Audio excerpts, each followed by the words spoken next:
modo silencioso ou modo aberto. E a fim de que nós possamos nos sintonizar com a espiritualidade da luz, convido a elevar os seus pensamentos em oração.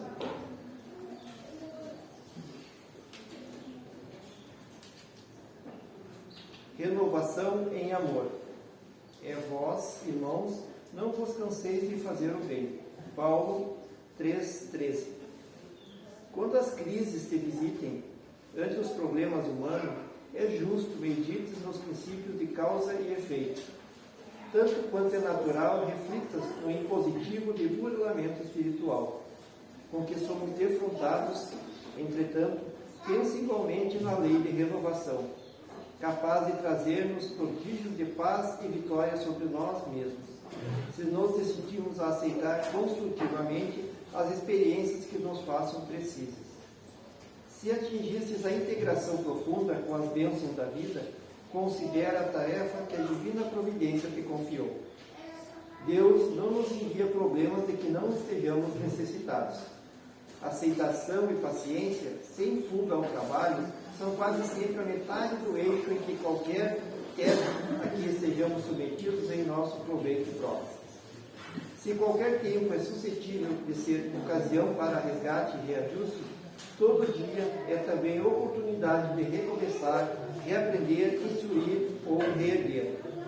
O amor que estejamos acrescentando à obrigação que nos cabe cumprir é sempre plantação de felicidade para nós mesmos.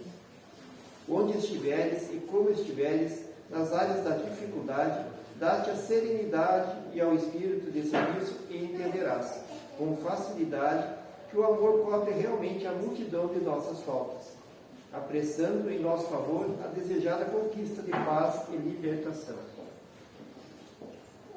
Vamos inspirar profundamente, levar o nosso pensamento a Deus, ao nosso Mestre Jesus, e a toda a espiritualidade luz que está neste ambiente de oração, aos nossos mentores espirituais, aos irmãos que chegaram antecipadamente preparando esse ambiente, a fim de que todos nós nos beneficiássemos com as suas energias que aqui estão sendo manipuladas. Rogamos ao Dr. Olavo de Almeida, nosso mentor espiritual, para que ele nos auxilie, nos intuindo, nos energizando, nos fortalecendo nos desafios que a vida nos proporciona através da evolução moral e espiritual. Que todos os nossos irmãos se sintam confortáveis e que sejam abençoados com as energias de revitalização moral e espiritual de acordo com os seus merecimentos. Com a graça de Deus e Jesus e da Mãe Santíssima, que assim seja. Convidamos a nossa irmã que isso a doutrinária da noite de hoje.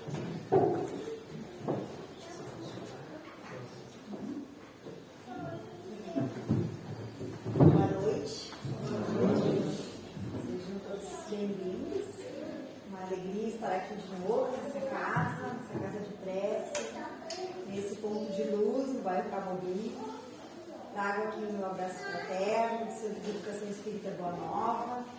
Mas quase me sinto parte dessa casa, né? Porque eu tenho a alegria de frequentemente estar aqui compartilhando com os irmãos e as irmãs um pouco dos nossos estudos, das reflexões que a gente faz acerca da doutrina espírita. Essa doutrina tão maravilhosa que nos preenche, nos consola, nos explica, nos dá compreensão do sentido da vida, de onde a gente veio e para onde nós estamos indo. No sentido de poder realmente, lá na frente, fazer todo o possível para que estejamos em plena sintonia com Deus.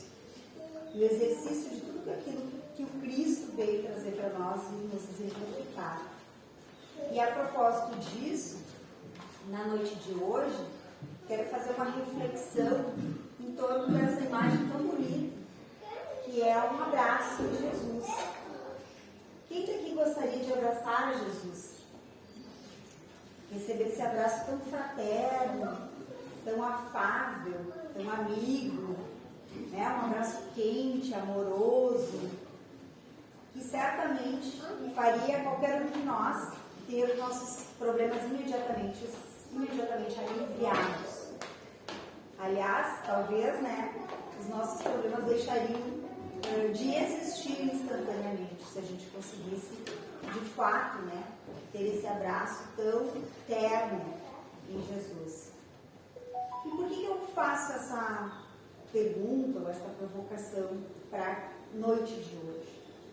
Para que nós possamos entender e ver o quanto nós estamos nos movimentando para nos elevarmos o suficiente e nos encontrarmos de fato com Jesus que vive, que tem uma vida pulsante e que está em todos os locais, mas que muitas vezes nós, por conta própria, deliberadamente, optamos em não enxergar, em não perceber, em não entregar tudo aquilo que nós estamos vivenciando de dificuldades.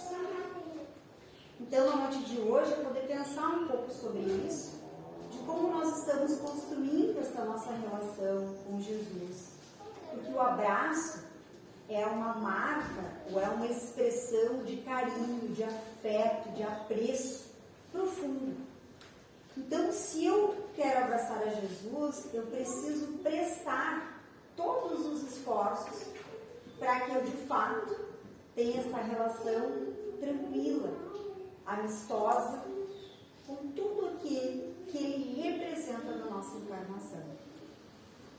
E talvez esse abraço, ele vai se construindo na medida em que a gente vai conseguindo aparar algumas arestas da nossa encarnação, dos nossos débitos, das nossas dificuldades, que não são tão somente desta encarnação, mas que muitas vezes carregamos por muitas e muitas existências. E que chegamos aqui, e que bom que temos agora a doutrina, que nos esclarece qual o nosso papel a partir daqui, como espíritos imortais, mas também como humanos que estamos aqui encarnados e que precisamos assumir alguns compromissos para essa mudança. E aí eu trago para compartilhar com vocês hoje à noite a experiência de um dos vultos mais importantes da Boa Nova, que é a Maria de Magdala, ou a Maria Madalena, como muitos vão expressar, ou Maria, tão somente, que vinha da cidade de Magdala, da região de Magdala. E conforme nos revela Emmanuel, lá na obra Caminho, Verdade e Vida, ela foi, sem dúvida, né, um dos vultos da Boa Nova que fez tamanha violência a si mesmo para seguir o Salvador. Talvez Maria de Magdala tenha sido a apóstola mais contundente e que precisou esforçar-se sobremaneira para atingir o patamar e a capacidade de abraçar ao Cristo. E aí diz Emmanuel, nem mesmo morta nas sensações que operam a paralisia da alma, entretanto bastou o encontro com o Cristo para abandonar tudo e seguir-lhe os passos, fiel até o fim, nos atos de negação de si próprio e na firme resolução de tomar a cruz que lhe competia no Calvário Redentor de sua existência angustiosa. O que Emmanuel nos conta aqui nesta passagem, né? Maria de Magdala vinha tendo toda uma conduta que estava em choque, estava em contraposição àquilo que o Cristo vinha expressando nos seus ensinamentos, que é a ideia de depositarmos nossos valores, todos no campo moral, do afeto, do amor, em detrimento do campo material. E qual é uma das maiores marcas de Maria de Magdala? A voluptuosidade, o ganho fácil na vida, a vinculação aos bens materiais, e que ao ter contato com o Cristo, naquela época, ela sente-se absolutamente comprometida com aquilo, ou com aqueles ensinamentos que o Cristo lhe trazia, a ponto de abandonar tudo e ser fiel até os seus últimos dias encarnado, e aí sim ter a glória de ser recebida pelo próprio Cristo. Mas vamos refletir sobre isso.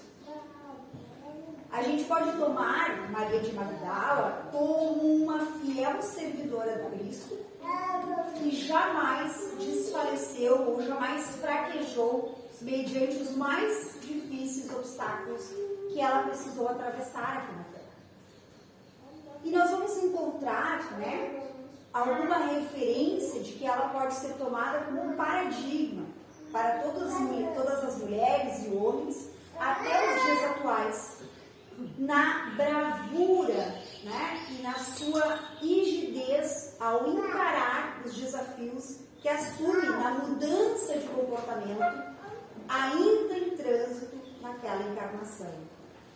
Também nós podemos tomar esse exemplo como um exemplo possível em que qualquer um de nós, a qualquer tempo, pode mudar a rota, pode mudar os comportamentos, pode mudar suas atitudes e se somar a uma condição de vida do amor em detrimento daquilo que é tão superficial como as questões materiais.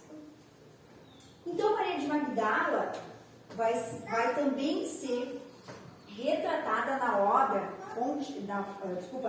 na Fonte Viva, que é ditada por Humberto de Campos, e lá vai ter uma narrativa em que conta um pouco como se desenrola o processo de transição de Maria de Magdala, ao passo que ela tem aquele encontro naquele final de tarde em que ela estava sendo julgada em praça pública pela sua conduta, e Jesus rabisca algumas letras ao chão, e ao final o que se vê são os seus julgadores, os seus algozes, largando as pedras, virando-se e voltando aos seus lares.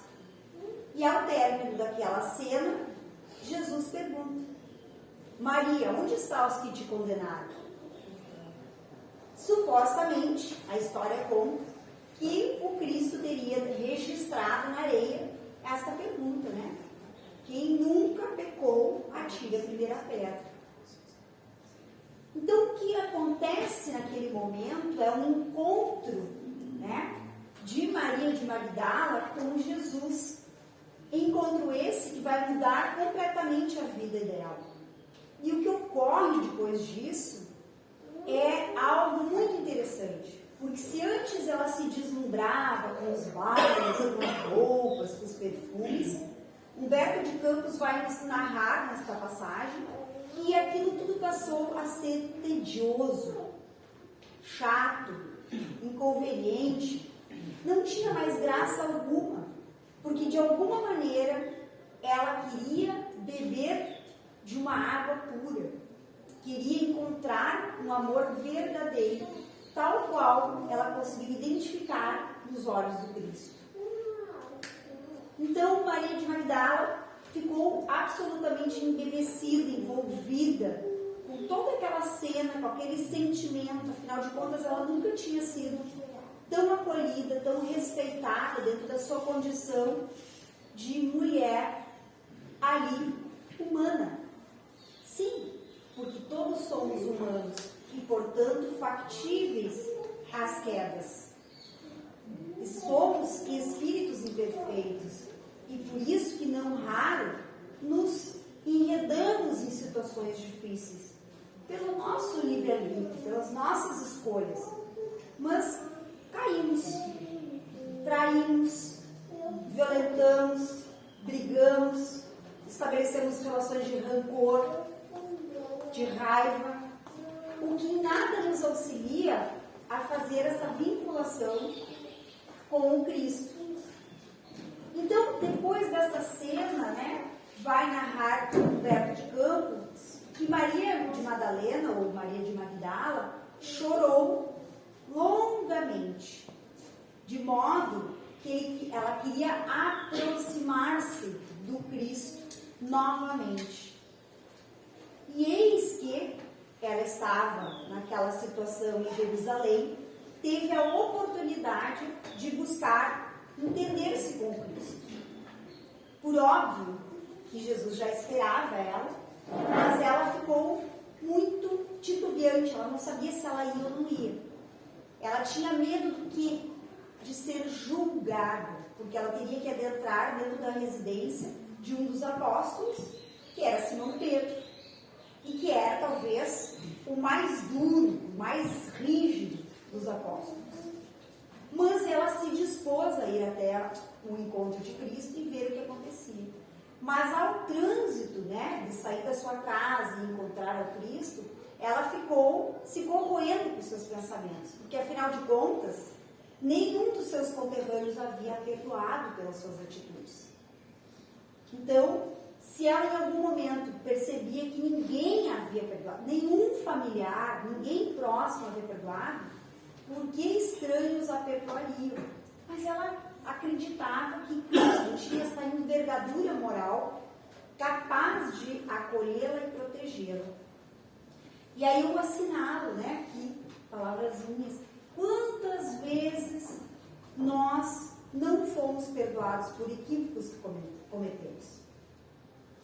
Muitas vezes.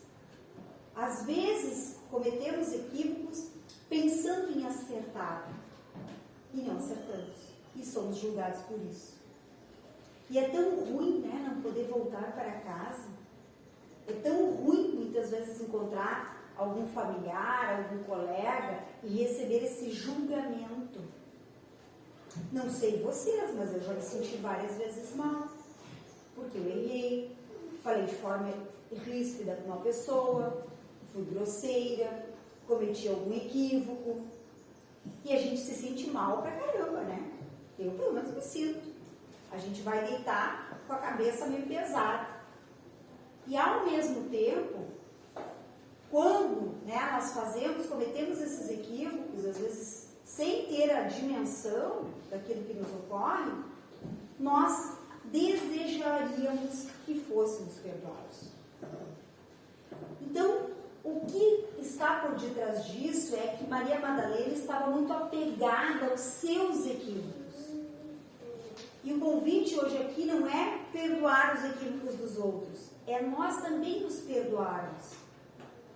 Porque se a gente perde muito tempo nutrindo os nossos erros, nossos equívocos, sem uma atitude de mudança, nós estamos perdendo um tempo precioso.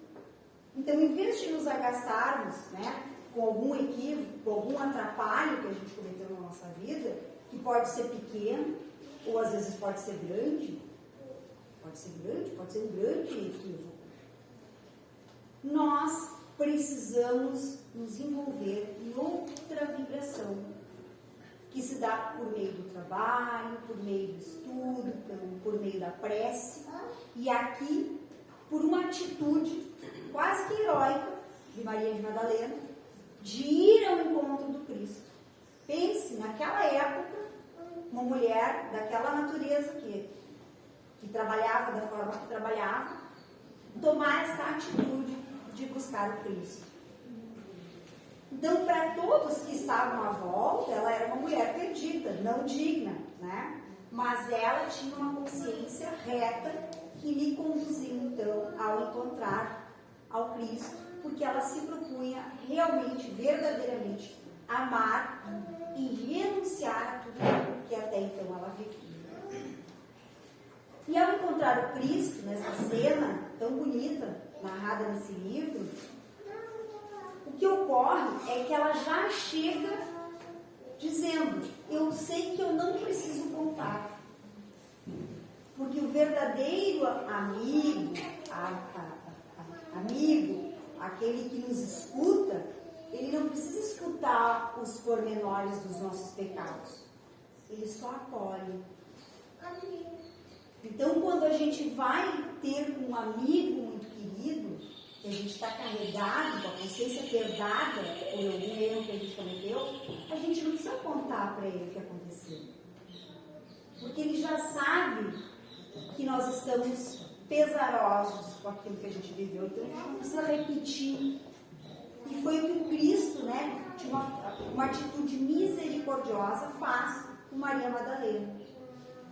E ela diz: já sabe tudo de mim, eu não preciso te contar.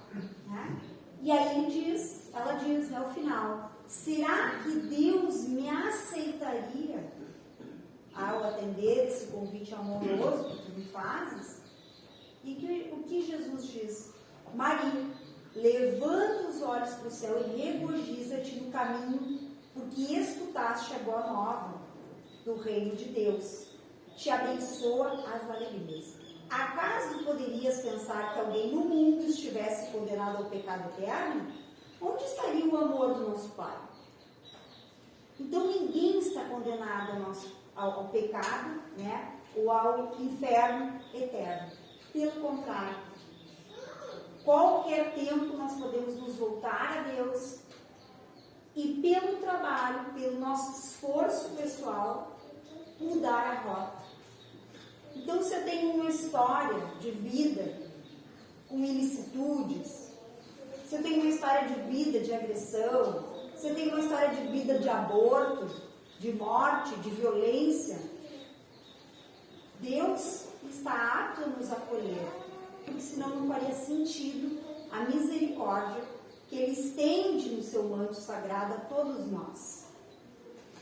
Então Maria se sente absolutamente acolhida por aquele Cristo e ela queria cada vez mais viver aquilo. O que nós fazemos muitas vezes, né? E aí vou deixar essa imagem aqui. O que nós muitas vezes desejamos? Nós desejamos fazer o bem, nós desejamos sermos honestos, só fazermos coisas boas. Mas, via de regra, a nossa conduta é muito mais de porta larga, né? A gente não tem o hábito de ir pela porta estreita. E o que inclui a porta estreita, né? Que a gente precisa fazer uma marcha, uma caminhada, um transcurso que seja de edificação. E a gente edifica quando, se tem algum construtor aí na plateia, sabe, edificar é erguer este prédio, né? Erguer nossa envergadura moral para que possamos evoluir. E isso dá trabalho, dos mais variados tipos de trabalho. Porque virtude não é ter um trabalho no qual a gente diz, aquele deu certo, aquele está estampando a capa da revista, aquele é o modelo. Nem sempre é. Cada um no seu posto de serviço, cada um no seu emprego, no seu trabalho doméstico, tem a sua função e a possibilidade de desenvolver todas as virtudes que estão previstas para esta nossa encarnação. Então, nós não precisamos achar que existem um ou outro muito melhor do que nós. Nós precisamos nos esforçar para desenvolver aquilo que nos está sendo possibilitado. Então, muitas vezes, a gente acha que a nossa prova é determinada coisa, mas, na verdade, é totalmente outra. E eu vou contar a vocês, recentemente minha mãe partiu para a pátria espiritual e eu pensava que a prova para mim era eu suportar a despedida dela. E hoje eu entendo que a minha prova está relacionada à fraternidade do meu irmão que não aceita. Porque ele não tem as luzes do Evangelho sobre sua cabeça.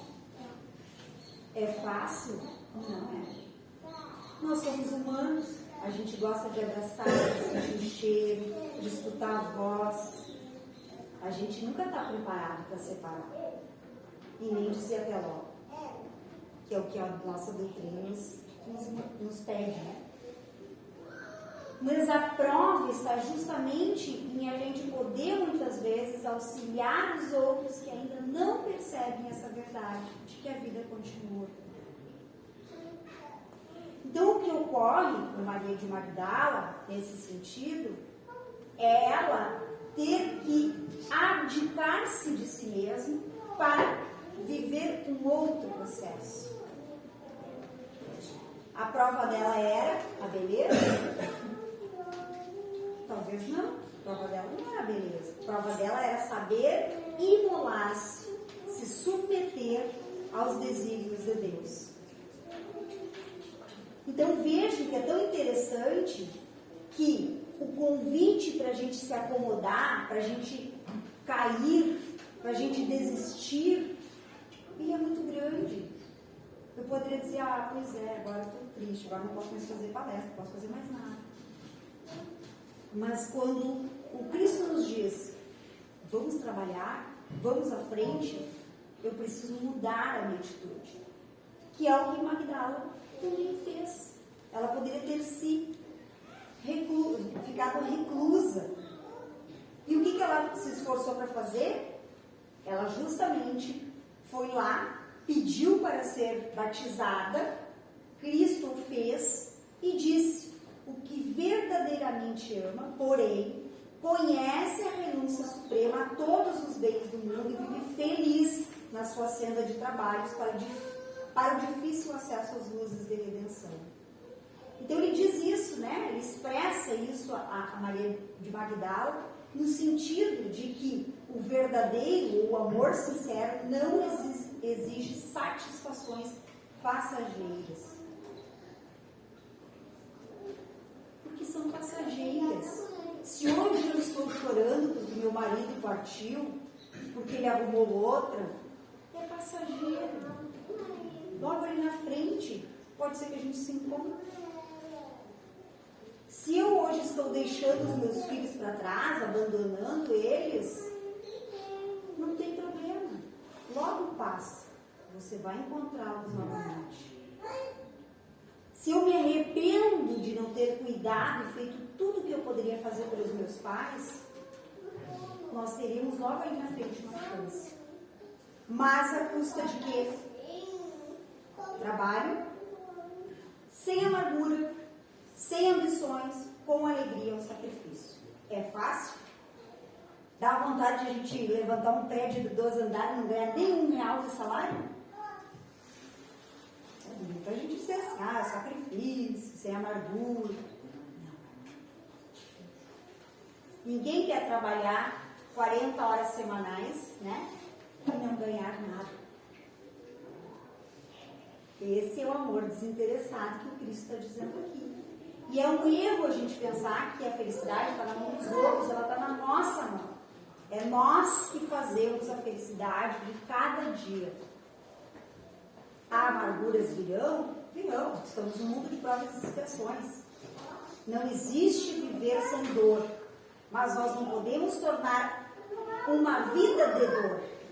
A dor faz parte da vida. Mas a nossa vida não é só dor. Então está nas nossas mãos também, né, acreditar e entender que tudo é transitório. E só o amor que renuncia sabe caminhar para a vida suprema.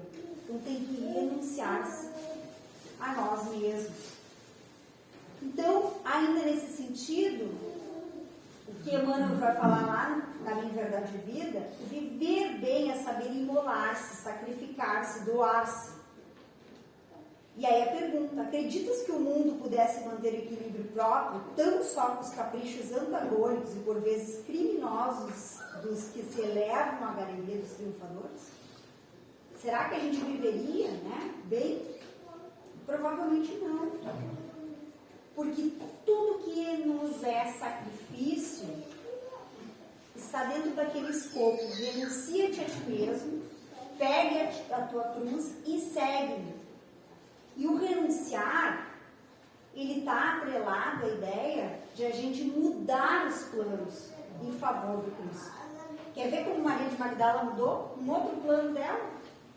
Um outro plano de Maria de Magdala era a maternidade, mas ela se viu impossibilitada fisiologicamente de ser mãe. O que o Cristo diz para ela? Qual das mães será maior aos olhos de Deus? A que se devotou somente aos filhos de sua carne ou as que se consagrou pelo Espírito aos filhos das outras mães? Quantas mães adotivas amam ilimitadamente, tanto quanto uma mãe que tem um filho biológico? E quantas mães que têm um filho biológico não depositam em lares, depositam aí até mesmo em lixeiras? Graças a Deus esse ano não aconteceu nada, mas lembra no passado, durante a pandemia, uma tirou pela janela do ônibus, outra largou na lixeira. O que o Cristo está chamando a atenção para nós aqui, e de Maria, de Magdala, é de que ela não precisasse se preocupar, ela teria essa possibilidade, porque Jesus a convidava para ser mãe dos seus irmãos de humanidade. E aí, nós vamos sempre ter a oportunidade de vivenciar esse processo. E aí não são só as mães, né? São os pais também. Aqui na Casa Espírita a gente pode exercer isso por meio da evangelização infantil, por meio da evangelização jovem, pelo trabalho tão bonito, né, Orte? Hoje lá com os jovens na JAI, lá da UFSM, a gente exerce a maternidade e a paternidade, porque é um ato de amor, foi o que Cristo disse. E o que mais Maria de Magdala teria, então, com tudo isso, era a partida do Cristo. Ela sabia que ele ia partir, já havia revelado ela. Então, qual o consolo que o Cristo dá a ela? Vai, Maria, sacrifica-te e ama sempre. Longo é o caminho, difícil a jornada, estreita a porta, mas a fé remove obstáculos. Será que a gente consegue passar por tudo isso? E aí, o que ela faz para a gente ir se encaminhando, né, para o nosso raciocínio aí final? O que acontece com Maria após a morte? Muitos não sabem, muitos acabam não lendo o que aconteceu com ela depois.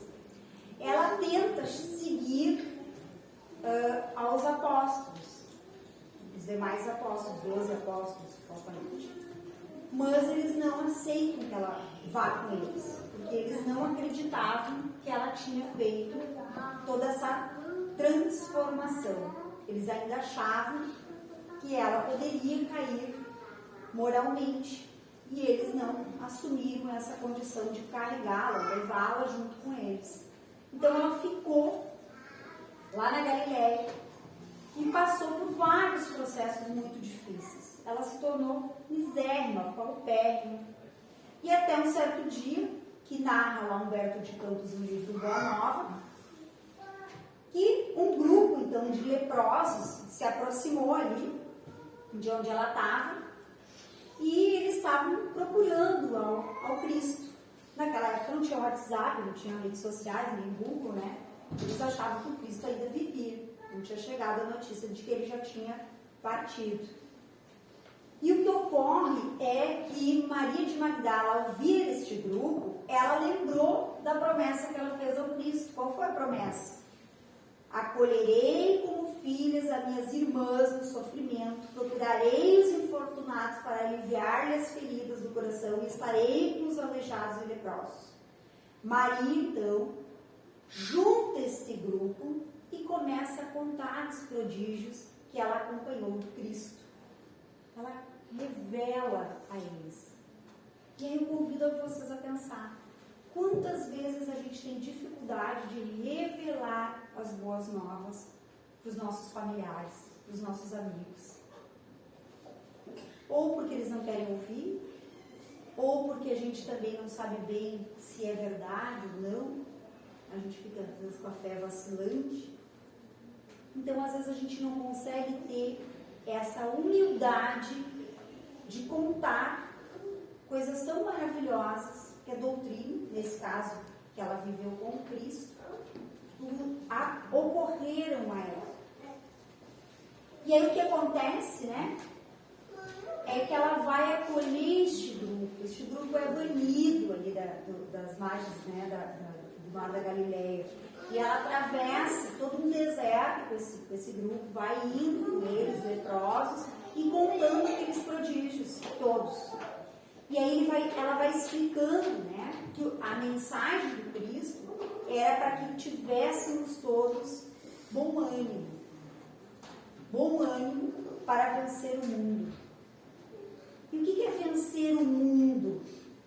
Não é o mundo, o planeta Terra, mas são as nossas más inclinações. O que é mundano? É tudo aquilo que é material. E aí, material, não pense que eu estou dizendo aqui que não tem que ter um carro, um telefone, um computador. Não é isso.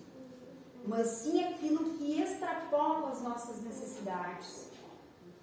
Que entra dentro do campo da avareza, do egoísmo, que nos levam tão somente a estados tristes.